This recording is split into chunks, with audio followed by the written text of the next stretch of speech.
Take a Ride podcast. I'm your host here, Starks. You can find me on my Twitter handle at Starks_industry. You can also find me on Instagram, One Closing Hero. I'm not here alone this evening, morning, afternoon, wherever you may be in the fantasy world. I have the combo guard too, man. Jacob the White Knight. How you doing today, brother?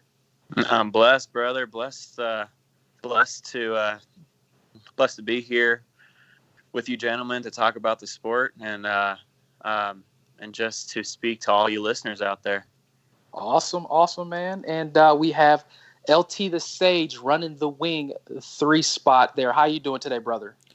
Doing good, man. My rose petals are wilting a little bit. A little bit. So I gotta eat crow, as you would say, here soon, I'm sure. But yeah, I'm doing good. God bless to all the listeners. Mm-hmm. All right, man. So this episode in particular, before we get started, just to kind of segue and get off topic, I'm a Cowboys fan. I just don't like to see this type of game in the Giants game. It's like a dull, boring game. But that's where we're at. Well, so since this is back on the fantasy basketball side of things, we'll kind of touch up on some of the listener questions that I think is interesting, but I think it needs to be highlighted on. And we're going to pretty much talk about some players, or actually talk about these recent games, and then we'll kind of dive a little bit deeper in that aspect. So with that being said, I'm ready to take people on for a ride. So one of the questions that I got from a listener is this, and this one was actually pretty difficult. And let me just pull it up here. So this guy had reached out to me, and I want you guys' opinion on this. So this was a tough trade in my aspect. It looks like it was more of along the lines of, this is a 14-man league, I believe. So somebody offered this guy Bradley Beal, or actually, let me just put it this way. Which side would you choose? It's 3 for 3, okay? So Bradley Beal, Kyle Lowry, Covington for Kawhi, John Collins, and DeLon Wright. I will pass you the ball. Jacob, what side do you take? All right. Let me digest this for a second. Okay, so we got Beal, Lowry, and Covington. On that side, I mean, like, Lowry's been playing out of his mind, so it seems like he's trying to sell high. Beal's going to be solid for the whole season. Risk of a little bit of a shutdown at the end of the season, but we're not there yet. We're going to get to the playoffs first, so that shouldn't be on his mind. And then Covington solid for Kawhi, Collins, and DeLon Wright. Man, that's super tough. Man, It is tough. Man. It's pretty fair. I mean, it's almost. Yeah. It's almost a wash, but I'm going to lean towards the Beal side just because I really like how Beal's, like you say, Starks, he's on a wasteland team. And Lowry, even though he's playing out of his mind, he's playing great, and you can't ignore that. So, and then Covington, he chips in with those threes and those steals, which is super nice. And then, I'm just always scared off by Kawhi's load management, even though when he's playing, he is on. And Collins dealing with a few injuries himself, even though he seems to always play. So I'm going to side slightly with the Beal side in a 14-man league, but I'm curious here what LT thinks. All right, so I'm glad you went first, White Knight. I know, so man. That's great. No, but so you gotta look at DeLon Wright right now. He's actually he's sitting at a top 50 position on in leagues right now, and you gotta imagine that that's going to actually fall down. So you would imagine that that's not going to stay there. And I'm very interested to see who offered who to trade, because I think what I think is that this Kawhi owner probably is the one who offered this trade, because DeLon Wright's not going to be top 50 player, I feel like, for the rest of the year. And then Covington is sitting outside of the top 75 right now. So with him sitting out this top 75, you're looking at probably Sweet. yeah, exactly. So you're looking at DeLon Wright basically with the changes. So actually, hold on one second. Nah, that's fine. I, Yeah, I don't gotta think yeah, be. I don't think Grayson agreed with you, man. Nah, That's okay. Grayson didn't like my explanation here. I'll be right back. Yeah, you're fine. you're And all then right. I'll just go ahead and steal the ball anyway because Mm-hmm. it was starting to make me sick at what LT was saying about DeLon Wright, and hopefully I'll let him know when he gets back on the. He had to he had to basically take some warm up jumpers after what he was saying. So as far as DeLon Wright, and I'll make sure that he understands. So I'll kind of save my bullets for him Mm-hmm. about DeLon Wright. But kind of looking at this, Jacob, this was a really, really tough situation. I'm not going to lie to you, man. I knew you. I would say I was pretty confident that you guys wouldn't be ready for this because I'm going to be honest with you. I wasn't when I got hit with this question. Nope. So it kind of put you guys in a rock in a hard place, if that's Mm-hmm. the right saying. But let me say it like this. Now, it's tough. It's tough. And the thing is, what's the biggest concern is, let me just ask, it's almost like I asked this listener, like, why even do this trade? Like you kind of said, it's almost like it's a wash. To me, it's like a push. It's essentially the same thing, right? Mm-hmm. So Kawhi Leonard is the best player in the deal. But like you said, load management could still be there in front of our face. And that's one of the things that's concerning, right? Mm-hmm. But the thing is, what sticks out before I kind of dabble into each player is Lowry has been on a burner this year. Bradley Beal on the Wasteland team is doing good. Now, we are recording while games are going on, and Covington went to the locker room, and that's a concerning thing to me because he's always a player that can potentially get hurt at any time with his knees. I have to look at the report exactly what it was, but he went to the locker room. Maybe he comes back into the game. Maybe he doesn't because we are recording while games are going on. But looking back at this trade, LT, did you make it back? I'm back. Perfect. Welcome. Perfect. So I saved these bullets for you just to let you know because I'm going to circle back onto DeLon right here momentarily. But Lowry is, like I was saying to Jacob, he was on a burner. Covington is a solid player, but he's always an injury risk. And obviously we know Kawhi Leonard, it's like, he's an injury risk too. Not just that, but load management is his way. But John Collins, let me say this, and he's got a little owie right now, but he should be fine. John Collins has been under the radar getting slaps this season. Yeah. That's not to say that he wasn't doing that last year, right? So when I have a big of this type of caliber like him, he didn't even average a block last year. He was at 0.6 blocks last year. He has bumped it up to 2 blocks this season. That has done something great to his wonders in fantasy. And I've always overlooked him over the years. My gut call, as Lewis would do a lot in his fantasy formats, he has the gut call on players. My gut call on John Collins, I was off on him last year. And what I mean by that is I wasn't about to John Collins. I wanted Miles Turner last year. This year, before the season started, I was like, you know what? I think John Collins is going to have a better year than what he did last year. And that's not to say he had a bad year last year because he had a pretty good year. Now, his points averages down a little bit this year. But let me say this. Like I said, that is a massive jump from 0.6 to 2 blocks. I'm not saying that's sustainable, but that has made his value jumped up drastically. This guy's a double-double threat. He's not looking like the meat and potato type of guy. And that's always been a concern with me. And not only that, he's averaging 1.83 snipes a game. He didn't average 1 last year. So they are utilizing him a lot more in that offense. And then obviously, as you guys know, Atlanta Hawks has the fast-paced offense. The coach already gushed over the summer on Trae Young and John Collins to get 35-plus minutes. You know what I mean? So if you're getting that many minutes on a young team, on a fast-paced team, you got Trae Young out currently. He'll be back soon, but he's going to soak up more of the usage rate at the same time. So that's what kind of made me change my mind. Now, going on to the DeLon Wright, let me say this. I understand, LT, you don't feel like maybe he's a top 50. He potentially isn't. But I'll say this. He could be a potential top 60 player range, and I'm okay with that. And from time to time, he was an underrated player coming into the draft. He started out slow the first game or two, or even he was slow in the preseason, but he's picking back up. And what he does is he provides those underrated stats that could be overlooked. Whether he starts or he doesn't start, he's getting the stats that's needed. 1.7 steals. He's getting you those underrated assists. He'll get you some points. He's very efficient. Now, that field goal percentage is an outlier right now at 61%. That's not sustainable. But the thing is about him is he can give you those counting stacks across the board, and that's something that I like to see.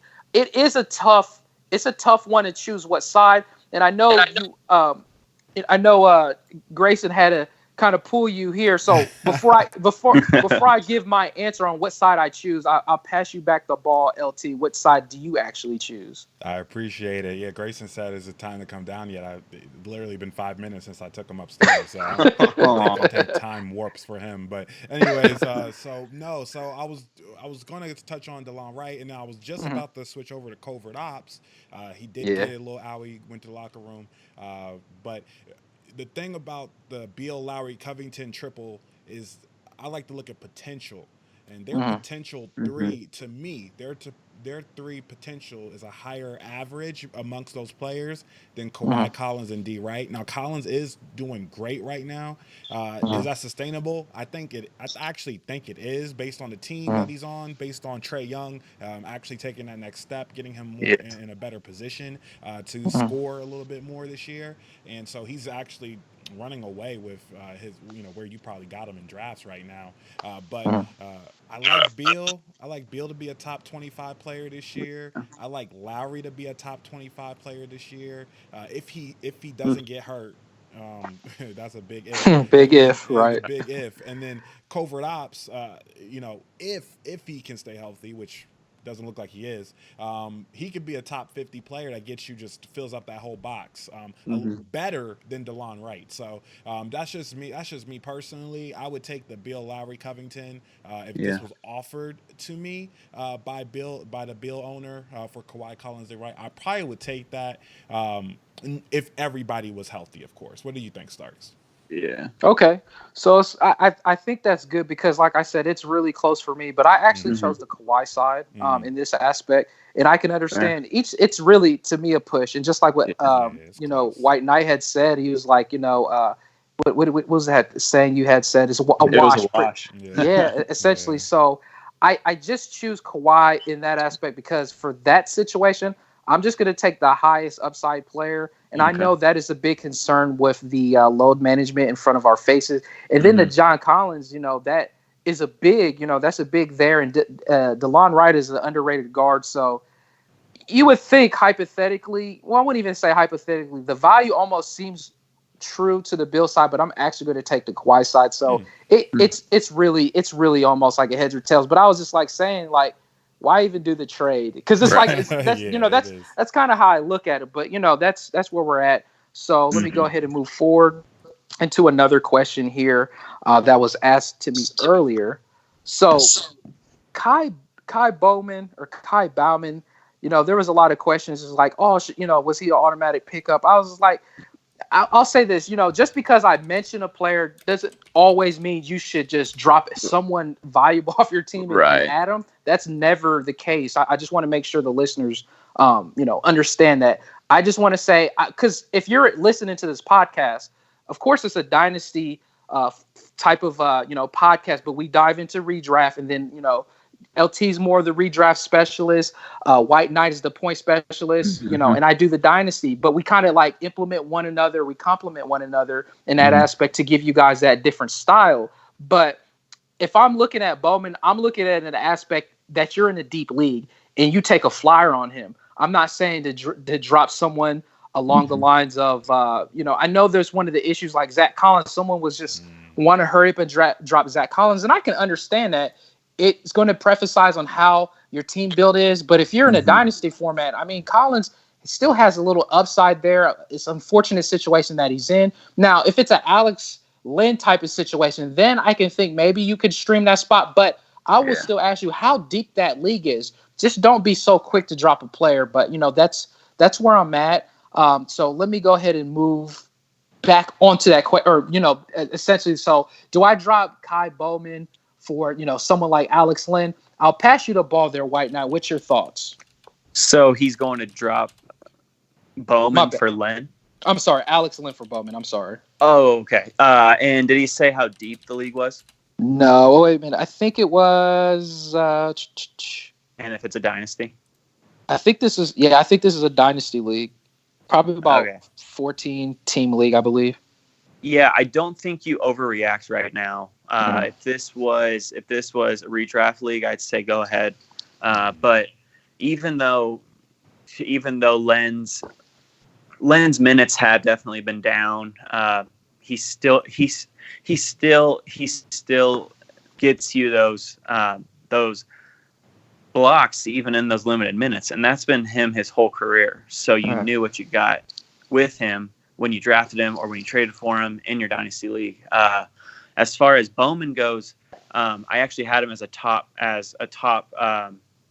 streamer tonight. If you saw that, oh, nice. I tweeted it out right when I heard that Russell was out. I said, why don't you pick up Pascal, Poole, or Bowman? But what he is a streamer. He's just like a temporary streamer for now. But if you're in a really deep league and you have dead weight, I don't think Alex Len is dead weight, though. I do think that you hold for now, unless it just trends and it just keeps going, that Len's minutes keeps going down and Bowman's minutes keep going up. I just don't see Bowman's minutes keep going up unless he keeps on showing out. So I'd say no, definitely a wait and see, but I'm definitely not doing that. What do you think there, LT? Yeah, so thanks, White Knight. In a redraft league, because I'm showing our listeners just the starting lineup. In a redraft league, to be honest, if it was a redraft league, to be honest, you're looking at there's better people on Golden State to pick up. I'm sure Pascal, Glenn Robinson III, Jay Poole. Are you sure though? Well, in my honest opinion, Kai Bowman. Right. If you're gonna go crazy, get Kai Bowman. There's probably someone else on the Golden State that's gonna get more run than Kai Bowman. But in a dynasty format like Stark specialty, maybe you take a look at him in a very deep league if some of those other guys are off the table. But Alex Len, it's hard to find someone that's going to get almost 20 minutes a game and give you those block categories in a deep league like that. I wouldn't let go of Alex Len, especially if he's like third, fourth, big man for you. Definitely keep him, especially for those blocks and those category type leagues for sure. Kai Bowman is so unknown right now. Stick with Len. Yeah, I'm just gonna say this. I'm a little bit different with you guys on this one, just because of I'm just looking at the Golden State situation, and I said this like before when you guys got off the podcast to kind of finish up to touch up on those games. I had mentioned you're going to be flipping a 3-sided coin, not 2-sided. It's going to be heads, tails, or feet. That's what I think of the Golden State on what player you're going to pick up. At that situation, because just like Jacob and LT had mentioned, Pascal, as you call him, the pool shark, and then Bowman, and then obviously we have a lot of other players that we can mention. But at the same time, so I'll just kind of say this, Alex Len. I'll say this: I can probably eat my crow because he was a player I felt like, and this season is still young. It's not to say I'm giving up on him, but I'll say that I believed he was going to be a player that you're going to be able to cut coupons with, and you did. But the coupon that you cut, it seemed like it's not doing you any justice.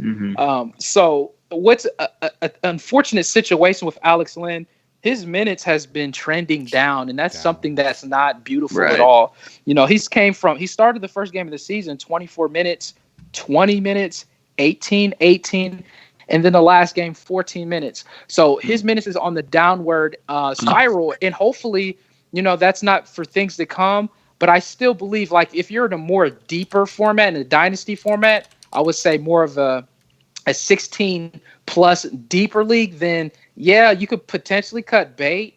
I'll just take the huge lottery ticket of the unknown if for someone like Bowman or Bauman because of just the Golden State. I think at this point in time, Golden State is almost, and it's too early to say this, but it's almost fair to say that their season is almost over. That's kind of sad to say. Oh, yeah.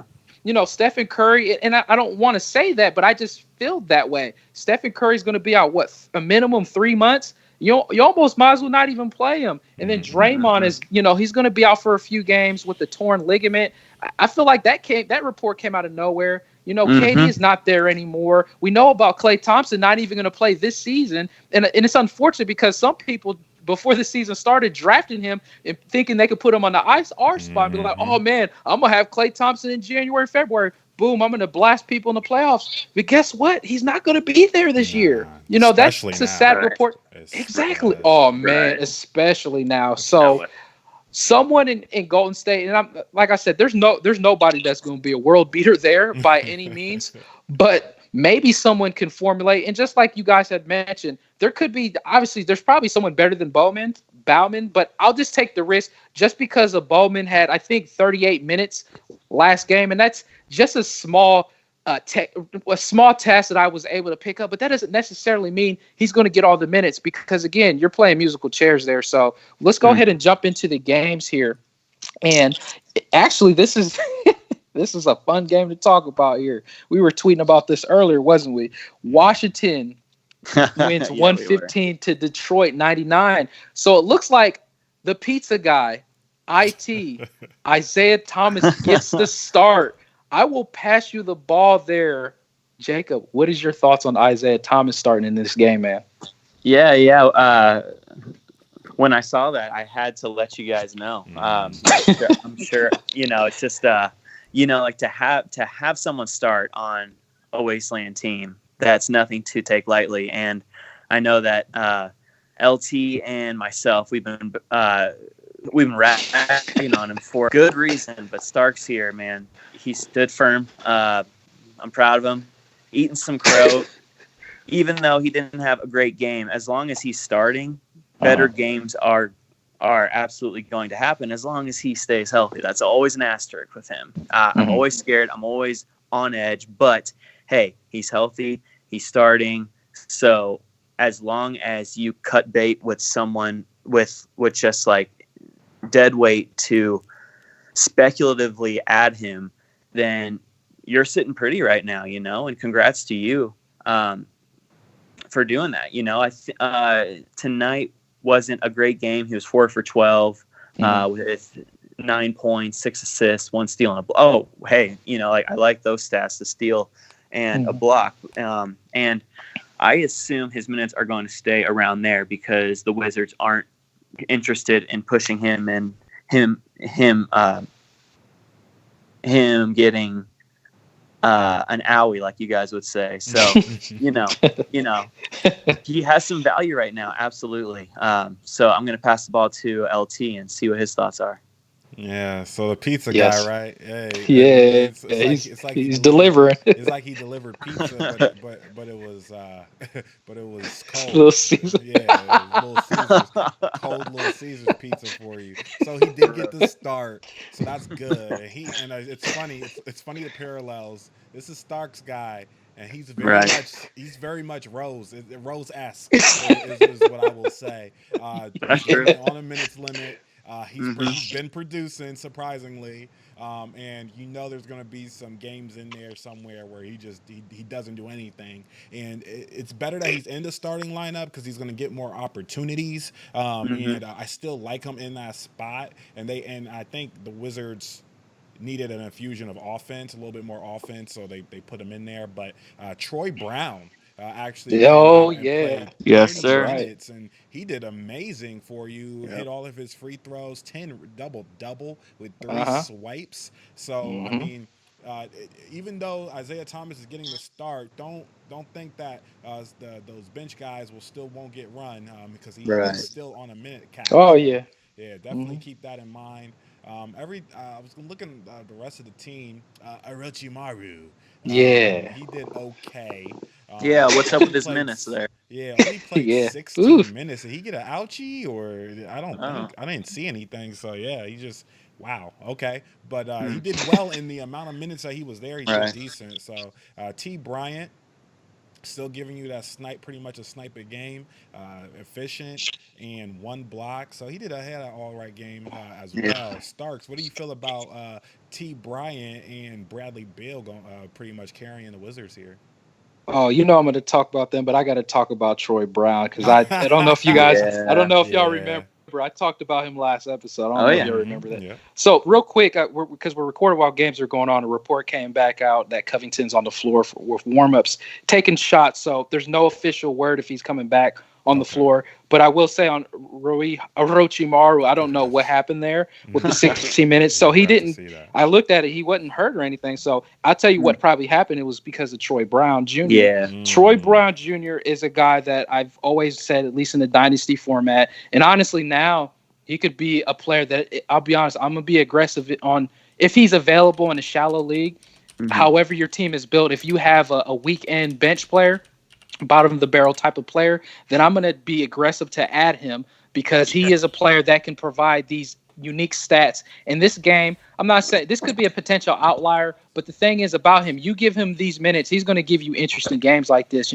I did, ask the gentleman when we were on the Star Fox team last night about, what's your thoughts on Troy Brown? And, this is a guy that I think should start at some point in time. And even if he doesn't start being a six-man, he'll be fine. Maybe they just needed to go ahead and move Bonga out the way and insert Troy Brown with Bradley Beal. And it looks like Covington will start second half, so that's better things to come for you guys that was panicking there. So, and as you guys know, I'm just going to say this. I'm a healthy eater nowadays, but I might just take me a slice of pizza just because of the pizza guy. Although he didn't give you the game. Isaiah Thomas didn't give you the game. I understand. It was kind of like, pedestrian stats. He didn't shoot efficient. White Knight already, said the stats of what he did. But it is a good thing. Is one thing I can say is when he started, they won. They won tonight. So hey, you got to take hand. Exactly. You got it, White Knight. And then as far as Thomas Bryant, it seems like he's kind of cooling down a little bit, but better days are to come for him. He's he's a good player. Bradley Beal, he wasn't good at the charity stripe, but he'll be fine. There's better days to come for him. Let's go ahead and go. And before I get over there, is there someone I want to talk about? No. So it's the Isaiah Thomas and Ish Smith. But the beautiful thing about this is Isaiah Thomas got the more minutes than Ish Smith. And I think the safe bet to say is just kind of like what LT was saying is like, he's got Rose, and I think he's right. I got Isaiah Thomas, and I'm sure the White Knight's going to have one of these like weird veteran type guys that he's going to like it. He's going to be gushing over too. So that's just going to be a funny thing moving forward. So we'll go on to the Detroit side of things. I'll pass you the ball there, LT. Who do you want to talk about there, man? Man, I'm going to leave some of the hype, Luke to White Knight there. But I'm gonna talk about the unfortunate production of the brother Markieff Morris. His brother has been just going off in New York, and he's over here shooting 4 shots a game, only with 2 turnovers, 2 rebounds. I would imagine that he'll be better moving forward if you have him in our redraft leagues, or maybe like a last big guy maybe to help you with your team. But I would imagine he'll do better. He only shot 4 times, hit 2 of them. So I would hold pat. I wouldn't think too much of it, but Snell You Later had 14 shots, which is absolutely disgusting. But he hit 9 of those were threes. He hit 1/3 of them. So Snell, as usual, snelling that 3-point line and staying over there in the corner as usual. So just keep an eye out for those 2 guys. As when Blake comes back, this whole lineup may look different. So just keep an eye out for Markieff. I wouldn't go too crazy on him just yet. Only played 14 minutes. Only shot 4 shots. Hold pat with him for now, and I would keep Snell on the bench. What do you think about Kennard tonight, White Knight? Oh, okay. Kennard actually is a huge surprise for me. I know it's just like I'm calling it a little bit of an outlier game just because they relied on him and my deep league special Bruce Brown. I'll get to him later, but. Luke Kennard's been playing great, so if you have him, keep riding him until either the wheels fall off or Blake comes back and Rose comes back and his usage goes down. But he's doing great, and he's worth rostering for sure right now. I want to get to Snell just for a second. I know he's not the sexiest name, but if you are desperate for threes, even when everyone's healthy, he gets you those threes. Now, your field goal percentage will definitely take a tank, but if you need threes, he's definitely a nice stream, just saying. I want to touch up on Bruce Brown Jr. Now, he got this time to shine, and he did what he was supposed to do. He got you 2 steals and 3 blocks, and that's exactly what he should be doing every game. Like, not to that extent, but he can do that if he's given the time. If he's starting, he can fall into those stats. But he's a great defender. If you streamed him tonight, you're happy because he had just a solid all-around game. It's definitely not going to last, but just keep an eye out on Rose and Griffin, because if they're going to keep being out, then Bruce Brown and Luke Kennard are just going to step up, and they're going to do well. I know that the competition wasn't fierce with the Wizards defense, but still, if they're getting that type of usage, I would definitely stream them and roll with them until other guys come back. What do you think there, Starks? Yeah, I thought this was interesting. I love the stats of Bruce Brown tonight. I'm not going to lie. Those stock stats of 2 steals and the 3 slaps, that's crazy. Out of position blocks, it's definitely lovely. Borderline close to a triple-double at the same time. Right. So that he really filled the stat sheet up today. And, Luke Kennard has always been an underrated player. It's just all about if he's going to get the minutes. And obviously this is kind of low-key outlier just because of Rose. I can't even believe I'm saying that, because Rose is out. Right. And, Blake Griffin being out. But as you guys know, I'm not going to ever get off of Detroit until I talk about this guy. It's going to happen every time. It's Christian Wood. Now, okay, they finally gave him 20 minutes. They finally, again, got more minutes than Maker, and this is what happens. He's going to do solid for you. 15 points, 4 rebounds, and 2 slaps in only 20 minutes.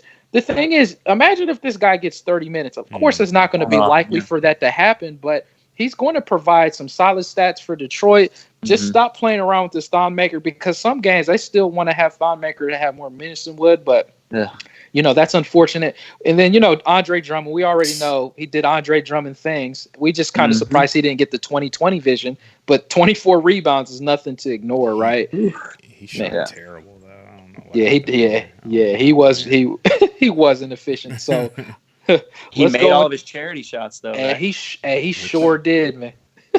That's like reverse of what you expect from him, right? Right. Yeah, right. Be hitting people with that reverse psychology real quick. So, so the Brooklyn and New Orleans game, man, this is Brooklyn wins 135 to New Orleans 125. LT, I'll pass you the ball to the New Orleans side, because I'm sure you want to talk about somebody here. I do. Hey,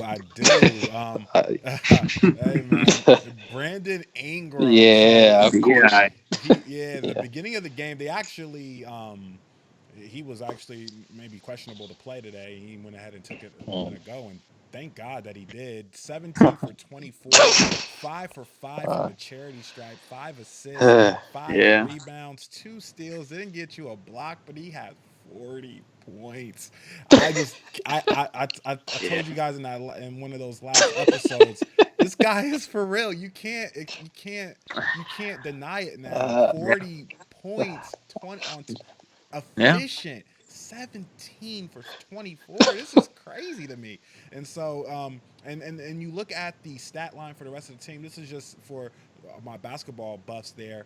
Look at the assist on everybody else. Ingram also had the most assists on the team as well, while scoring the most points. He is legit.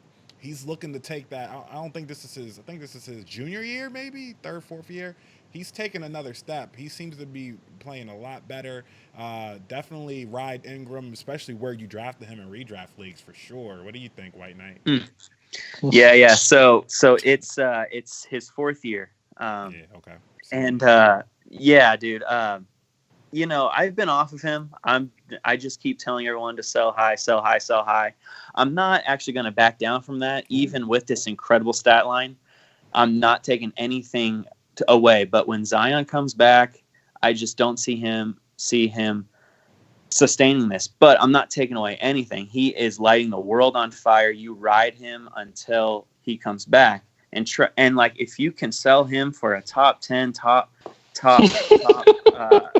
15 player somehow, please do it. Like, I think I'm just saying, man, he's going off, so why not try to flip that?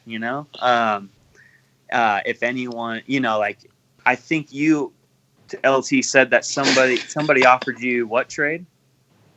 It was Jaren. Yeah, I didn't. By the way, I didn't take that trade. Jaren Jackson Yeah, Jr., Jaren which Jackson Jr., which definitely should have done. I definitely should have took it.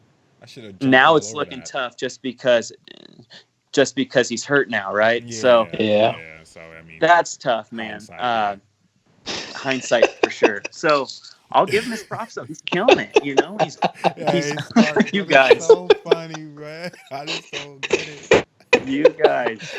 I tell you, it's funny because you know how you have them buyer's remorse, man. It's like, oh man, I should have pulled that trigger. But I'll let you feel a little bit better because I'm actually still with the White Knight. I'm not backing down in this situation. Okay. I'm still Triple J. Now it obviously right now it doesn't look good, right? The situation, but time is going to change, and he's a 1-1 threat, Triple J that is. But let me just say this, man. I kind of lost with something I was going to say about. Oh yeah. How about this, LT? If this was offered, well, let's put it this way. If you had this trade, which side would you choose? Would you do Malcolm Brogdon or would you do Brandon Ingram this year? Oof. Redraft format. Redraft format. You definitely in a redraft format. You're definitely. I'm going with Brogdon every day of the week, only because Brandon. So like White Knight said, when Zion comes back. Is Brandon Ingram going to do this on a daily basis? No. But based on what I've seen so far from him, is he number 2 on that team? Yes. And so when Zion comes back, Zion's going to be number 1. But Brandon Ingram, I dare say this. I don't want to say this out of my mouth, but he might be more efficient. He's gonna have a little less heat on him on the defensive side. Whoa. And I don't know. I still like Malcolm Brogdon is in a position where he's going to be producing like that, whether Dippo's there or not, as being the point guard. So I'll take Brogdon any day of the week because Ingram is still iffy. But if there was a light side and a dark side, I'm definitely on the dark side right now and believing in Brandon Ingram the rest of the year and not selling high. Interesting. So now, which side would you actually choose? I was hoping that you would skip me there. That's a really tough trade because they both have extremely high value because the star isn't on the team right now. So it's like it's almost it's to use this phrase again. It's almost a wash for me, and it's almost just a gamble. It's like, who do you trust more, Brandon Ingram or Malcolm Brogdon, just to stay healthy, to provide all the stats. And I am going to side with LT here with Brogdon. I would definitely go with Brogdon just because I feel like he can get you more stats on a more consistent basis, and definitely like he gets you those steals, he gets you those assists, he gets you those points. He's efficient. With Brandon Ingram, I don't know how he's going to mesh well with Zion because with LeBron, he wasn't that efficient. He didn't get you those stock stats. So I will definitely side with Brogdon here. What do you think, Starks? Oh man, I think it's an interesting one. I still take the Brogdon side. I'll still take Malcolm in the middle just because Brandon Ingram. I mean, he is having this crazy breakout right now, but this if I'm going to nitpick on anything about him, he's still not getting any stock stats, right? He's not averaging a steal yet. He's not averaging a block yet. And he's supposed to be the lengthy guy to get you those blocks. You know what I mean? And then at the same time, what's a little bit of an outlier is his field goal percentage. That's not sustainable. He's at a high field goal percentage at 55%. Last year he was 49%, and that was like a career high. Now maybe his field goal percentage jumps up a little bit this year. I can definitely see that in that aspect. But another thing let's keep in mind too is his free throw percentage has jumped up. He's been hovering around the 60s range the last few years, the high 60s. So that is I'm not saying that's an outlier, but that's something to look at. And also, he's taking a lot of snipes, and we're recording while games are going on. Jordan Bell shoulder, he's headed to the locker room. But Brandon Ingram is hitting a high volume of threes, a career high 2.4 threes versus never averaging he's never averaged one a year. And this year he's 2.4. Now, I will say this. The usage is up, but just like you guys already talked about, Zion Williamson is typically how you remember when Zion got drafted when they won the lottery pick. You see that one room when everybody was just going crazy in that war room. They were just so excited to get Zion Williamson. So as soon as he gets back, they're going to ease him in. I get it, but let's look at it like this: once he gets back on his feet and he's 100%. I'm not saying Brandon Ingram is going to be a lost soul, but he's going to be for sure a number 2 guy, if that. Right, it's going to be Zion's team at some point, and then we can't forget about Drew Holiday too. I was just going to ask you that. Drew Holiday has just been struggling a little bit this year. He's going to bounce back, right? And anything, you're going to buy low on that guy in particular if you're able to do that. So that's what I'm saying. And like I said, I'm being mean and nitpicking on Ingram in particular, but I'm just looking at what I think is going to drop him down in the rankings. But as far as Malcolm Brogdon goes, I think he's going to take a dip, obviously, when Dippo comes back. But here's another thing to look at as well. Everything he's doing, essentially, there's no indicators to show me that he could take a massive bump down in production. Now, his points can come down a little bit, and maybe his rebounds. His assists might even take a small dip. But here's the thing. He averaged the most in his career was 4.2 assists a game. And this was back in 2016. This year, he's averaging 9.7 assists. Crazy.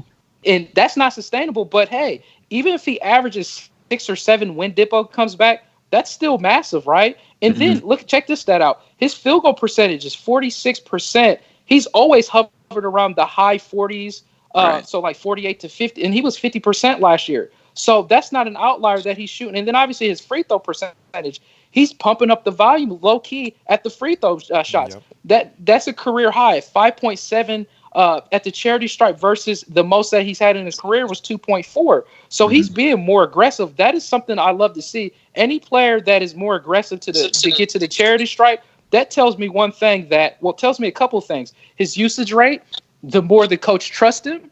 And then another thing to keep in mind is he's going to drive to the basket more with no fear. So that is another combination of a good fantasy player that can basically bloom. And we're recording while games are going on. Lonzo Ball leaves, and he leaves because of cramps. So, there's so many good players on the Pelicans team that, we just talk Josh Hart. There's a lot of players, and Alexander Walker, and then Derek Favors. I know Favors has been struggling, and I'm sorry I'm going on this ISO rant still on Ingram. There you go. It's just collectively how good the Pelicans team is. Now, we know that the defense is questionable. We also know that there's been people struggling, and then there's other players that is going to do good. Someone else is going to pop, not just Brandon Ingram is what I'm saying. So, gosh, yeah, I apologize, guys. But back onto this game in particular is Pelicans. Let's see. I will pass you the ball there, White Knight, if there's anything else you want to touch up on that game. Yeah. I just want to highlight Spencer Dinwiddie. He struggled tonight. I don't think this is definitely an outlier game. He should have had a great game. I mean, this is just a great matchup on paper with the Pelicans' soft defense. So I'm a little bit disappointed there. But if you can go out there and buy really low, I would definitely try to, because he'll bounce back. He's a great player. Other than that, I'm blown away by Prince's Prince's minutes there. I love it. 38 minutes. In his Hawk days, he's never gotten that many minutes, and he's just racking them up this year. And I love that. He was such a great pick this year at the end of your draft, because KD's not there. He's the only solid small forward that they have, so he was just a no-brainer pickup. He went unowned in a ton of leagues, and I still don't even think he's owned in 60% of leagues, and that needs to change, guys. He needs to be picked up, because as you can see, he got you those 4 steals, 12 points, 11 rebounds. He's taking threes. He's getting those minutes, guys. Pick him up. That's all I got to say about that. What do you think, LT? Oh, for sure. The Prince of all sayings. I'm going to do a little fantasy rewind here. And Taurean Prince is an evolution of a player that I used to pick up all the time in fantasy by the name of Jay Crowder. Okay. Yeah, so he starts Jay Crowder used to do this all the time. He used to give you these random doubles, 3 to 4 steals sometimes. Sometimes he would get a block or two. Just these random stats. And you didn't want to believe it. You didn't want to believe it. No one. He always was 60, 70. Just like the Prince of All Saiyans right now. And you got to pick this guy up. He's producing. Yep.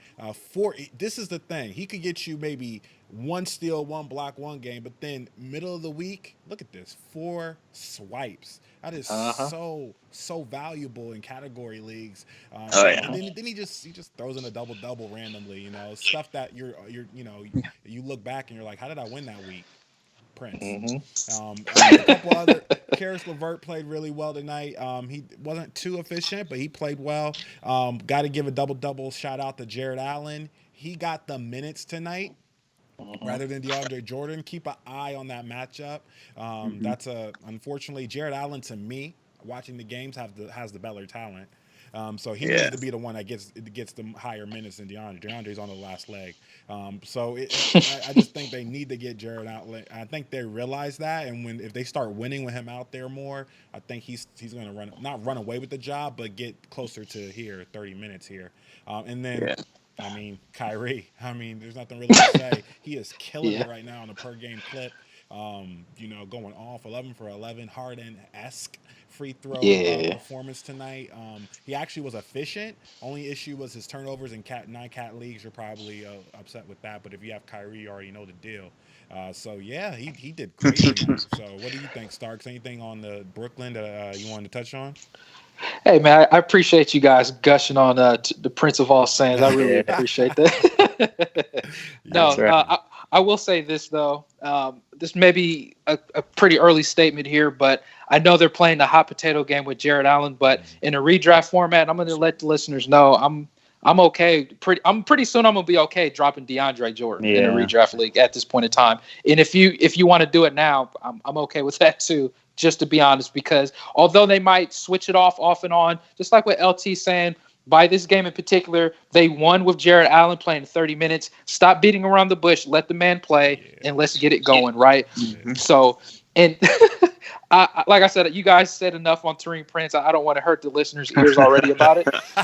So, we'll go on to the Houston side. They beat Memphis 107-100. And, oh, goodness, Harden. Well, Harden did Harden things, but he wasn't super efficient at the charity stripe. I took a gamble on Chris Clemens because of Russell Westbrook wasn't going to start. I am irritated because he only got 2 minutes. So, that's that stream spot. You can kind of put that in the trash can. Danielle or Daniel House, he just keeps bringing it, man. Exactly. House party for sure. Exactly. So I'll pass you the ball there, White Knight. What you want to touch up on here? Yes. I just want to echo that House Jr. He is only owned, I think, in 40% of Yahoo leagues, and like you said, he is bringing it. He was actually one of my top pickups this week, and I think a top 5 streamer for the week. And he's just getting off to a great start, as you can see. He got, he wasn't efficient, but what he does is take threes, and he made you 2 threes. He also got you 9 boards and 15 points, but it's those stock stats. He got you steal and 3 blocks, which on the season he is averaging a block a game. So that's not quite an outlier that he got you 3 blocks. He's going to bring you a little bit of everything. So if you need a little bit of everything, and who doesn't need a little bit of everything, right? So I would definitely try to make that pickup in a 9-category league, especially if you're set at field goal percentage, for sure. And then, what's funny? LT mentioned this guy as like a blast from the past, but Cephalosha, I honestly didn't even know that he was on the Rockets. I didn't know he was in the NBA. So it's good to see him getting some run there. Tribute, right? Yeah. I think it was because Westbrook was out. Maybe he got some run because I haven't heard his name at all this year. He must know something with Westbrook. I feel like I've never seen Westbrook without Cephalosha. That's kinda, a great point, man. yeah. That's a great point. It's weird. It's almost like the Danny Green Kawhi thing until this year. Like they're like a package deal. Yes. I don't understand how that happens. But yeah. Seriously. I'll let you continue having the ball there, and I'll let you talk about Harden. That kind of Harden. That's my favorite player in the world. 16 Sure is. Harden. Yeah. Please. Yes. Just stop. My goodness. Just stop. The Jordan commercial. Just stop. There's no reason to jack up 16 threes out of 28 shots. Just play. Yes. But he pumps up the volume, and the volume's always crushing your earlobes. So 10 rebounds. He added the nice stats to it. 6 assists, 6 turnovers. That's normal. Harden's great. Okay, listen, I'm not gonna lie. These stats, you'll take all of this. 44 points. Just I'm disgusted. So I'm gonna move on. I do want to touch on Clint Capella. He did have a little bit of a bounce back game. Just wanted to mention. I know Starks was mentioning Capella in some of those games that was pedestrian. If that. So Clint Capella double, 1 steal. You hope that he can get his get those blocks rolling for him on this type of team. But hopefully this is a start of a little bit of run for Capella. PJ Tucker, who we thought he was. So if that top 25, top 15, wherever he was in the beginning of the year, well, yeah, it's no more. But I did want to touch on Memphis, and I mean, it's almost like I'm the sage or something, and I knew what's going on. Jay Crowder on the Memphis Grizzlies started tonight, and look at these stats: 5 rebounds, 3 swipes, 8 points. I mean, he still got a little bit of it in the tank, but he played 29 minutes. I can't believe it. But I will speak on one player real quick, and that's John Morant. I was actually big on John Morant coming into this year. He's having a little bit of good. He's good. He's going to need some time to really get consistent. But if you look at some of the highlights from this game, he had a mean dunk as well on PJ Tucker. Probably why PJ Tucker didn't want to play the rest of the game. But 1 steal, 6 assists, 5 rebounds. He's doing okay for you, but expect a bigger second half in redraft formats, and especially in Dynasty, you're all set. What do you think, Starks? I'll just kind of retrack a little bit and kind of mention who was it? House. He's only well, actually, let me go with Taurean Prince. I know everybody's tired of it, but he's only 57% owned, just like what Jacob was talking about. And then House in a Yahoo format, he's only 38% owned. You guys need to change that immediately, please. Yes. But going back to, I wanted to touch up on another player. I mean, I know I gave Clint Capella the hard time, but guess what happened again, guys? Guess who got more minutes than him again? McLemore. Exactly. Why is Ben McLemore getting more minutes than Capella? Hey, that's something I'm still monitoring. But I'm gonna be honest with you. If McLemore keeps getting these minutes, I mean, he could potentially be a stream spot, and that's probably nasty to hear. But that's where we're at. But looking on the Memphis side of things, you guys touched up on Morant. I mean, you did. I definitely think he's going to be a good player. Kind of what you said. LT is going to have some inconsistencies as a rookie. That's going to definitely happen. Jonas Valanciunas. This is kind of irritating. Now he had a pretty decent game, but he only had 23 minutes this game. But one player that I want to talk about that I've always wanted him to get minutes is Bruno Caboclo. This is a guy that, in a dynasty format, he can be a game changer for you. These stock stats is not a lie. 2 steals and 2 slaps. And he can hit snipes from time to time. And he hit 1. So he hit you the 1-1 tonight. He almost had 2 for 2 for 2. So, and then another guy to talk about is Kyle Anderson. Yeah, Kyle. So Memphis is an odd team, and I think you said they were a boring TLT. Was that right, or am I wrong? They're resident sleepers for sure. So it looks like Jordan Bell came back on the court, so he's okay. But your boy Crowder, that's where we're at. Jacob, did you want to touch up a little bit on the Memphis side real quick, or no? Really quick, I respect that you like Bruno. I never bought into it. I only got excited when he first got out of the draft, and they called him the Brazilian Kevin Durant. Oh, really? Yeah, like he had so he just had like expectations through the roof, and then he's severely disappointed. So I want to be educated a little bit. Why do you like Bruno? Just and do you think that he is going to be not like a Kevin Durant, but do you think he can develop into I don't know, let's say like a Taurean Prince or like a Jay Crowder or something like that? He's just more of a serviceable player, to be honest. I know he's been around the league surprisingly since 2015. I'm not really sure if many people know that. He's been in the league since he's 19, and he's, 24 now. But the thing is about him is I don't even think he could probably be a Taurean Prince. He could, but the thing is with Memphis, although this team kind of looks odd, needless to say, they do have pretty decent parts for the team. It's just how they going to finagle that team in particular. He's just a player that I think is a 1-1 threat. And the out of position stat that he could do, for him in particular, because he's not a center, right? He can, his per 36 numbers, he can average a block and a half. And obviously this year, this is an outlier, obviously per 36 minutes, but he would be averaging 4 blocks and 2 steals. So that's just one of those things that he brings the stock stats in the 3.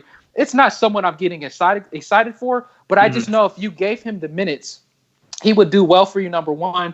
And then number two, last season, what I think that's important that a lot of people kind of look at is when the fantasy playoffs is over, you should do your fantasy playoffs as I recommend, and I'm sure we probably have recommend. Do it at least 2 weeks before the end of the NBA regular season, or you shouldn't be going in April because – the people are going to get massive load management. It's really going to happen then, right? But what I pay attention to is, and people quit fantasy at that point in time. If you didn't make the playoffs or whatever, you just kind of like, oh, I feel good, I won the championship. No, after winning the championship, you should still kind of do your research and see throughout the games what people are doing. Bruno Caboclo, if you finished your season, you shouldn't do it. But if you do play playoffs all the way to the end of the NBA regular season, Bruno Caboclo was a player that was going to put you over, right? Because he was giving you those stats. Another person that brought to my mind is Kendrick Nunn. Now, he didn't play. He was more in the G League, right? But the thing is about him is that's what I was paying attention to, and I think that's a massive cheat code is you need to make sure that you're paying attention on what players is formulating at the end of the season, and you can kind of do a little bit deeper thought logic on it because, like I said, Kendrick Nunn was a guy in the G League that I was massively paying attention to. And I just kept saying, maybe his opportunity could come. He was in a bad spot. He got moved. I think he was in the Golden State G League, I believe. Just imagine if Kendrick Nunn was in Golden State right now with the situation that is at hand with all those bad players. He would be on a whole different level. Now, he had, of course, I wouldn't be talking on a podcast without talking about Kendrick Nunn. It only makes sense. So just obviously imagine that. Now, he did have a bad game last game in Miami, but that's where I'm at. But kind of tying it back to Bruno Caboclo, I just think he would be an okay stock stuffer for you, and that's why I like him in particular. Okay. You persuaded me. I mean, with the Jaren Jackson Jr., he might be a streaming option for us soon. And especially in a deeper league. I mean, he's someone that all the listeners and myself, I'll definitely keep my eye on. So thank you, Starks. No problem. Yeah, it's just all about if he can potentially get the minutes, but that it's already kind of rough sledding. But to get these type of minutes now, that's good. So let's go ahead and we're not going to be able to touch up all the games completed, but we'll still touch up on them as we're going. We're probably going to go through overtime a little bit if you guys are okay with that. Is that all right, guys? Absolutely. Oh, yeah, definitely. Perfect. And hopefully that's okay for the listeners. So the Milwaukee game that's still going on, they're thumping kind of low-key Minnesota 102-82 right now. It's live. And Milwaukee, I will pass you the ball there, LT. What says you on this game right now? Oh, man, this is a Milwaukee special right here. These are what you expect Milwaukee to do. I'm not going to talk too much. I know Wesley Matthews was kind of iffy for this game, but he did end up playing 18 minutes. They beat him, so he doesn't have to play too much and rest up and come back. He had the second best plus-minus on the floor, so he's going to be out there, guys. If you need someone with threes, someone's going to hit those threes and specialist and may get you about 1 to 2 swipes a game, definitely pick him up. He's going to get more run. He was just a little ouchy, but it looks like he's okay. And yeah, you just got the Greek Freak doing Greek Freak things. Didn't get you any of those stock stats, which is rare for the Greek Freak. So no steals, no blocks, but 14 rebounds and 29 points. And I'm going to say something about Greek Freak and then pass it over to White Knight that we're kind of worried about. I'm an owner of Greek Freak in 2 leagues. I am very worried about his free throw percentage this year, and it's not good. It's not good at all. And I don't know what I feel like. Last year he was a much better free throw shooter than so far now. That's going through the year so far. So I'm gonna keep my eye on his free throws. This game he went 5 for 9, so almost 50% from the free throw line. So keep an eye out on that. That could cause him to really dip down. When you may have drafted him top 5, probably did draft him top 5. He needs to be hitting those free throws at a higher clip to stay within that range of where he was his ADP in redraft leagues. But what do you think about this game so far, White Knight? Yeah. The first thing that I always look at, I'm always curious how my streamers did. We publish out that article every Saturday, just like our top 20 streamers. And I actually had Wesley Matthews up pretty high, just hoping that he could get you some threes and some steals. And actually he did that tonight, even though he's not doing anything else, but he did get you 1 3, he did get you 2 steals. So if you streamed him tonight, you're pretty happy. He didn't do much else, but I'd be cool with that. I also said on the Wolf side to stream Shabazz Napier, and he's getting some minutes. Like, I took into account that Towns is going to miss this game. And Napier has actually been playing pretty well as of late, and he got you 3 swipes, 10 points. He wasn't very efficient, but he did get you 2 threes, so that's nice. So just be on the lookout if you don't already know. If you need a streamer, if you're dealing with an injury, if you're dealing with the suspensions, even though it's over after this. But yeah, I mean, streaming is such a critical part of the game. But I'll get off of that soapbox there. No, that's important. Yeah. And I'm just disappointed in Connaughton. I think we all are. We had some expectations for him. He's just not doing much at all so far. But LT's boy Bledsoe actually had a pretty good game this game. So see how I just ignored Bledsoe, right? Yeah. he must. He'll have a good game. Yeah, he must, man. He's just as soon as I started blasting him, now he's strung like 3 to 4 good games together. So you fueled him, bro. Yeah, hey. Let me get some of that game check if I fueled him that. Yeah, right. But yeah, no. Just not to steal the ball from you real quick, one thing I did see with Milwaukee in this game, they were blowing Minnesota out, so take that for what it is. But Milwaukee, basically what we've seen in a couple of games is that they have a pretty, their top 5 guys get the minutes. My issue with Connaughton, I know you and Starks kind of like his potential, and I've seen him. Trust me, I've seen him at work in Portland. So I actually like him as a person, but as a fantasy, as a fantasy player, I just not so much. I just don't. I don't see him getting the minutes. I just don't think. Unfortunately, Georgie Porgy is going to be coming in as that 6th man, and Pat Connaughton, I don't see it. So that's what I would say. What do you think, Starks? Hey, man, Curious George leaps everybody from the bench, man. That's all I got. He got more minutes than everybody on that bench right now. But you'd asked something that stuck to me, LT, a question about Greek Freak on, the frustration with him in his free throw percentage and shots this year, because he did improve last year, right? So one of the things that was concerned. Now, let me kind of put it back in perspective, because me and you talked about this, LT, before the season. I don't know if you remember. We were like, who's the number one pick you think, right? And I think you had mentioned Greek Freak or something like Anthony Davis, right? Yes. And I don't know if you remember. You remember who I said first? Cat.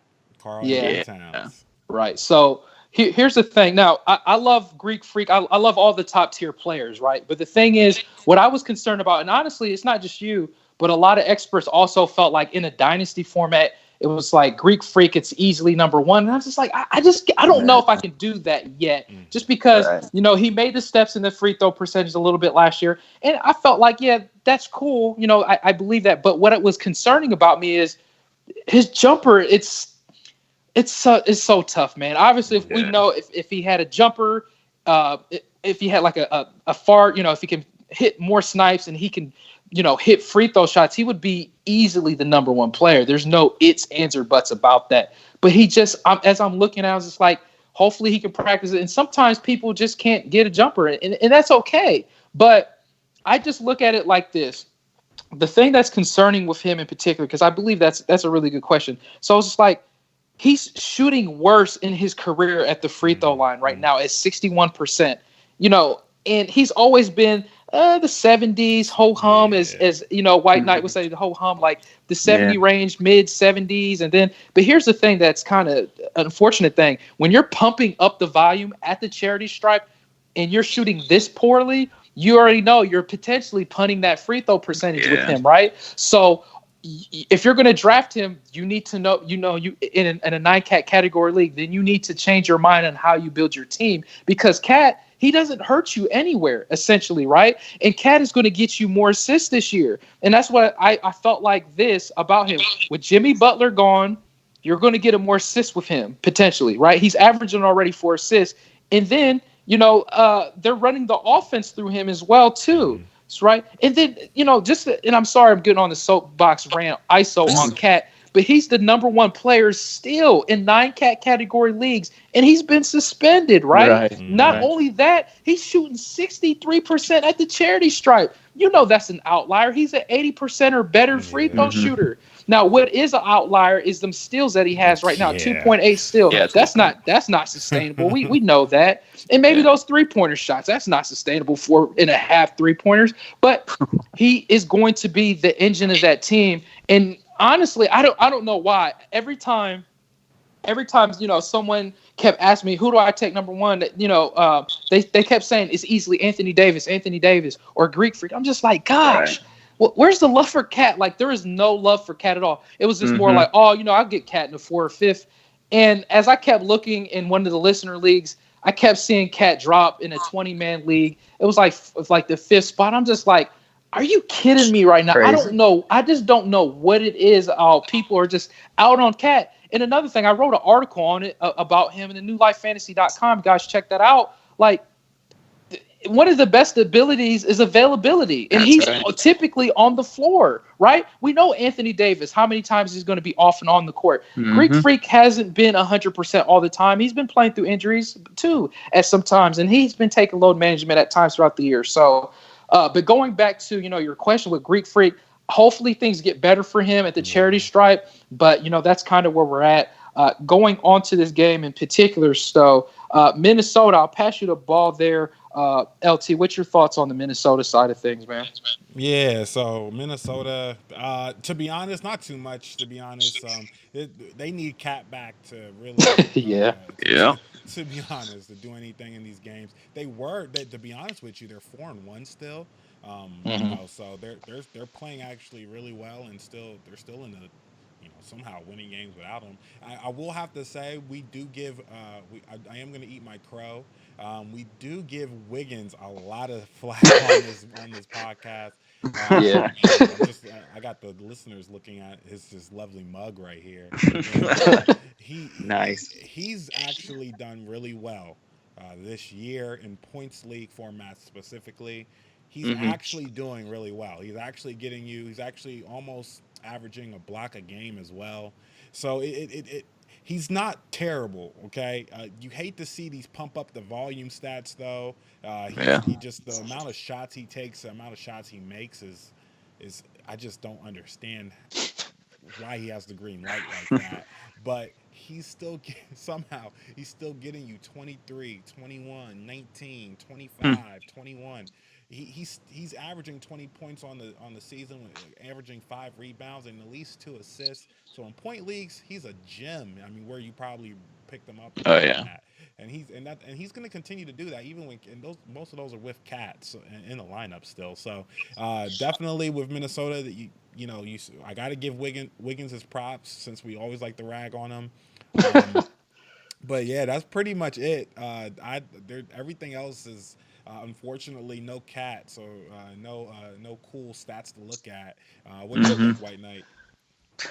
Yeah, absolutely. I'm just disappointed in Jarrett Culver. Yeah. I really thought he would be a lot better than this year, but the Wolves don't seem to want to give him run even when Cat is out, and that's really surprising that they still go. I mean, like they started Trevor Graham. I think that's his first name. I mean, I don't even know. Like why would you start someone who's not a part of your future? You need sorry. You're good, man. You need to see what you have in at least Culver or Okogie. Like those are probably your best up and coming shooting guards. Yet you start Graham. Yet you still start Gorjao Jang. It's like we already know the book has been written about these two. You need to give your young guys some run, please. I don't know what they're doing over there for real. But I'm disappointed, and I'm feeling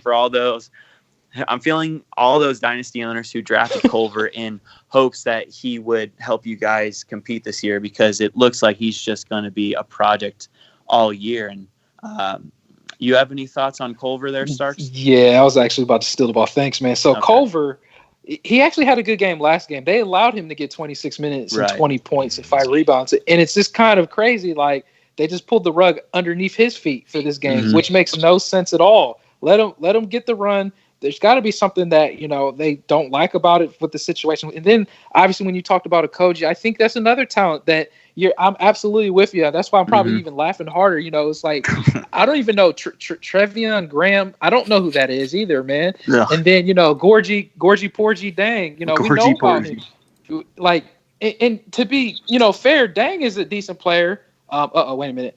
Got a report here. Shabazz Napier is limping off the court, going to the locker room in the same poor game. Shabazz. And Shabazz was actually, he was getting some. Yeah, he was doing pretty good. It was 3 swipes, as LT would say. Some reason the Milwaukee is still playing their starters right now. I don't know if they're trying to prove a point or what, but yeah, they're still trying hard in over there in Milwaukee. Wait a minute. What is Tom Thibodeau still over there or something? Yeah. Giving them all the minutes. Exactly. Oh man. So and then this weird Jeff Teague, like I don't know. But anyways, kind of getting back. Jeff Teague is boring. You gotta there has to be someone better on your squad than Jeff Teague. Yeah. Right? Like he's just He's blah. Yeah. So let's see. Exactly. So there was something I wanted to say about a player here. I can't remember who it was in particular. I guess not. Oh, Middleton. Well, Middleton had a good game, and I think like I said, he's just a bounce back player. And actually, no, that's it. So we'll go into the Philadelphia game. This game is still live. Phoenix is up 95-89. Man, what is this? Al Horford. Hey. Go ahead. I was going to talk to you, Starks, about my man Horford, man. I can't do it. Horford is just what is this resurgence, man? Like ever since the beat went down, he has gone crazy. He's just gone insane. And I want to talk about someone on the Suns. Bane. Bane, full of venom, as Lewis would say. He's doing great. He's killing it as well. These big men in both the 76ers and the Suns have been. If you have Horford, or if you have Bane, if you're able to pick up Bane in that free agency here in the last week and a half, you're loving what they're producing for you. What do you think, White Knight? Oh yeah, absolutely. Yeah, it's really for off the bat. I thought it was just going to be like a musical chairs game, but as you said, man, Bane is or I'll call him Bane too. He's definitely killing it. He's not getting you like all of like the pump up the volume, but he's being super efficient and taking those threes too. I mean, like 3 for 3 from. yeah, I mean, you love to see that, right? And Devin Booker just going bananas efficient here with 11 for 14. I mean, the Suns are looking for real, which is crazy to think. But I mean, like, they're just getting the job done, and it's really cool to see. You know, like Rubio was a great addition, you know, with his 19 and 10 tonight. So, yeah, I mean, I'm impressed for sure. I do want to go to the Sixers side of the ball. I am disappointed that they're starting Korkmaz over Tybal, because I was really hoping that Tybal would step up in Embiid's absence and get you those stock stats. But you know, like, my top streamer's not panning out right now because they're not giving him the minutes. All he has is 5 minutes tonight because they're just playing Korkmaz. So that's disappointing for sure. But hopefully once Embiid comes back, it'll kind of shift everyone, and Tybal will go back to that 18 to 22 minute range. But for now, it's disappointing. I definitely wouldn't cut bait until Embiid comes back and you see how it shakes out after that. So I would definitely keep an eye on that. What do you think there, Starks? Yeah, so Korkmaz there, just kind of like touching up on him in particular. I don't know if you guys seen it, hit that like last second shot to win the game. So maybe they felt pretty good about what they seen there. But I'm with you on Thibault, man. I wouldn't cut bait on him at all. I definitely like the potential that he has, and I think we all kind of in agreement on Thibault in particular, as LT was call him Thibully. I never wanted to talk about Al Horford, so thank you, LT, for stomaching that for the team. That took a lot of guts because I couldn't do it. Four snipes. Hey, LT, let me ask you a question though. If you look at this stat line, just kind of look at the Philadelphia side of things with me real quick. Look, if you can find the player in a starting lineup that looks like a Rubio stat line, let me know. The original Rubio. Benny Simmons. Yeah. All he needs is about 5 more assists, and he'll be right there. Them Rubio stats: 7 steals, 10 assists, 6 points. That's a Rubio stat line if I never seen. That's accurate, Starks. Yeah. Man. Ben Simmons just trying to do your Rubio on Rubio. And, oh man. Yeah, we go back years in fantasy. I always loved Rubio. Too bad Rubio's not that type of guy anymore. Although he's having a good game, a double-double with 10 assists. He's actually a better shooter sometimes from here and there. But I just used to love those stock stats that he did, like Ben Simmons having 7 steals, which is outrageous. So we'll kind of just go in real quick on the Golden State game, and then we'll go into the clutch shot since, we can do that. So Golden State is winning 39-36 against Portland. I'll pass you the ball there, White Knight. If you could touch up on the Golden State side, and I'm sure LT would want to talk about Portland a little bit. Guys, Eric Pascal. I don't know how he ended the game, obviously, because we're only midway through the second. But even if it ended right now, it'd be like he got you 17 points, 3 rebounds, and 6 for 7 with 3 threes. I mean, like, he already had you a solid game if you streamed him tonight or if you picked him up. I hope everyone. He was on your streamer list.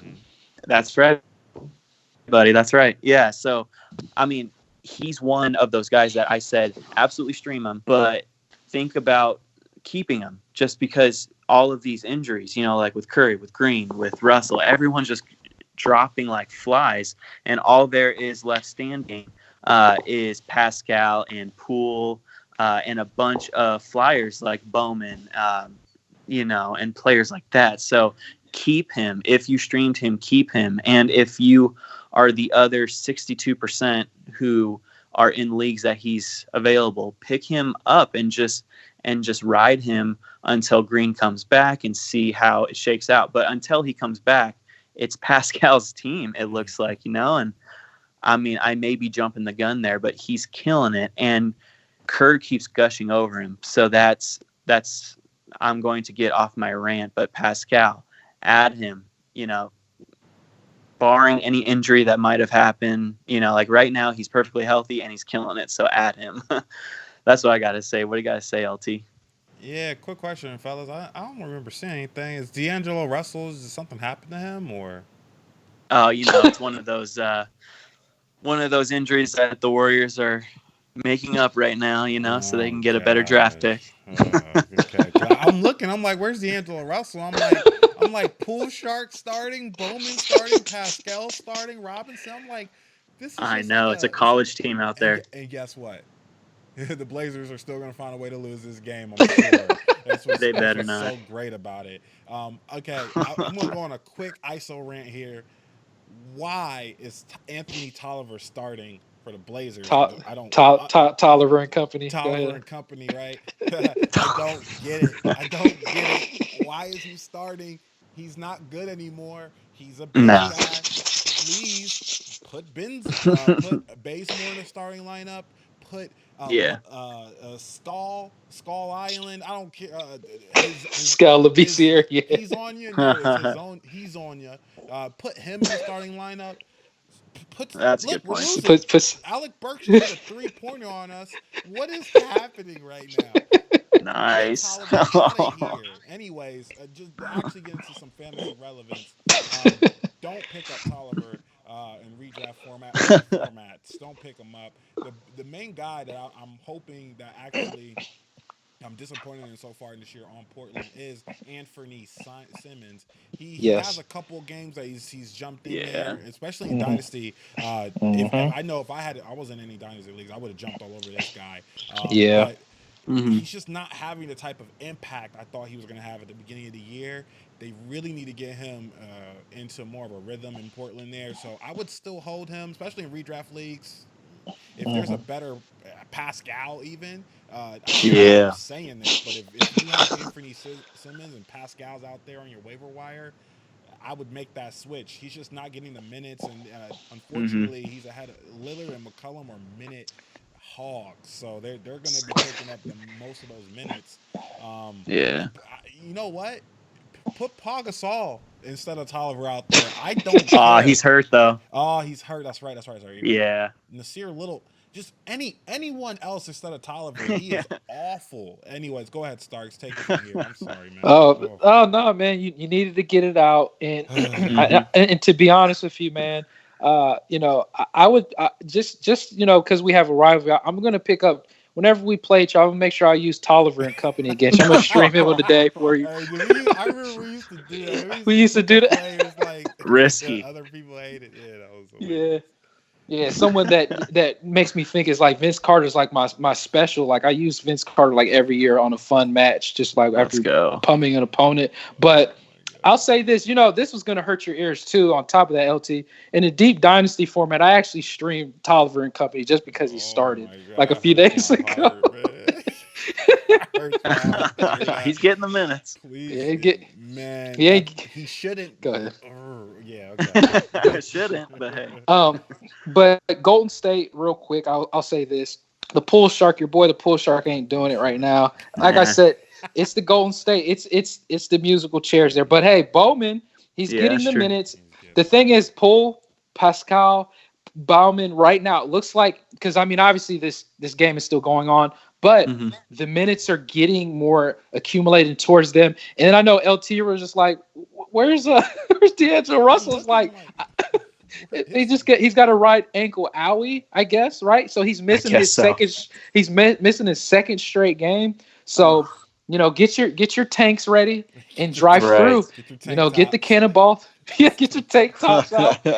That's what we're looking at here. So I do apologize to the listeners. This was a long episode, but hey, sometimes you just get overtimes, and that's what we did. So the clutch shot that I will take here is, again, I guess it's the commercial clutch shot is, make sure you guys subscribe to the podcast, review the podcast. Give us a 5-star rating. check out newlifefantasy.com. Jacob's article and blogs, he blew up. His articles has been blowing up. A lot of viewers has been checking it out. That's been helpful for you listeners out there, that especially when it comes to streams and then the articles that we pump out. It's just not just fantasy basketball. We do, fantasy football and baseball. We're pumping up the volume per se through the website. That is very helpful. And you guys also join the website, be a member for free, subscribe to the mailing list. So that way, when a blog comes out, it will come directly to you. So you can be the first person to take advantage of, reading it and trying to do the best you can to defeat your opponent that week. And then at the same time, a new thing, this one more thing that you guys got to do is, it looks like our YouTube channel is up, New Life Fantasy, Take a Ride podcast. So we need you guys to subscribe to that. We're going to see, you got LT's face, the Sage. He's out there. He's looking at you guys. He's ready. And we're going to have our faces out there pretty soon too. Just give us some time. And I know people are like, Starks has been hiding behind a mask. You're right. I have been. I definitely have been for the longest time, for a few years. And, maybe the mask comes off and you might see me here soon. So that's my clutch shot here. I will pass you the ball. LT, do you have a clutch shot, brother? Yeah, I want to just double up on that, guys. So as you're seeing the video right now, we are posting on YouTube. Bear with us as we try to get everything straightened out, volume levels, everything else on the first couple of videos. I am working on getting all those kinks sorted out. Quality should be better after that first video. But please jump into our YouTube, throw us some likes, throw us some comments. Yeah. I also am posting to a Facebook page as well. Nice. So both the Facebook page and YouTube, you just search New Life Fantasy and it'll pop up. It'll pop right up for you guys. We're gonna try to make sure we get those posts on the website too, so you can go on the website, easily click a link and go to there. But if you guys want to get live feeds of our podcasts, when we do them, please let me know where you would like to see those podcasts or those live feeds at. We could do Twitter Live, we could do IG, we could do Twitch. There's a couple of options. We could do YouTube Live. Whatever you guys want, that's what we'll do. Just let me know. Send a message over to either me at _Sage Network _ on IG, or send a message to these two guys. I'm sure they'll let you know their handles here shortly. And let us know where you would like to see your content the most for us. And that's my clutch shot. What you got, White Knight? Right on. Well, for my clutch shot, guys, I just wanted to say, man, thank you so much for listening, and thank you so much for reading all of the articles and stuff, and for all of your support, because we wouldn't be here without you guys. And what we want to do, we want to help you guys. Like God put us on this earth to help you guys and to help each other. So we want to help you, and we just ask that you guys help by liking and commenting, like LT was saying. Like that really helps us to get like some more listeners, so that we can help more people. So I mean, like we just want to say thank you so much for doing that and for supporting us. And if you ever have any questions, you can always tweet at me at Ain't Done Yet. I put up a lot of streamers throughout the week. And I would love to answer any of your questions. So that's what I got. I hope you guys have a great day, and God bless you. I'm going to pass the ball back to Starks. Yeah. So again, guys, it's just like what everybody highlighted on, and then LT said, I'm going to update the site too a little bit here and there, make some tweaks, especially with the YouTube and Facebook. And actually, if you check the footer at the bottom of the site of newlifefantasy.com, if you click on the YouTube link at the bottom, it goes directly to the webpage on YouTube for our New Life Fantasy Take a Ride podcast. And then if you click the Facebook link at the bottom of the website on the footer, then it should go directly to the Facebook page as well. So again, what Jacob said and what LT said, it's very important. It helps us, to continue to grow this brand, especially I don't know if you guys are familiar. I just did maybe an episode or two, last year, but now it's almost like a daily thing that we're pushing out this content. It's coming at a fast-paced rate, and we want to help you guys out. It's all for free. If you could do all those steps for free, again, just to highlight just what Jacob was saying, is just to help us out to keep this going. So we love you guys. I appreciate you, and we appreciate you, listeners. We love you. God bless you. So with that being said, have a good evening, morning, afternoon, and take a ride.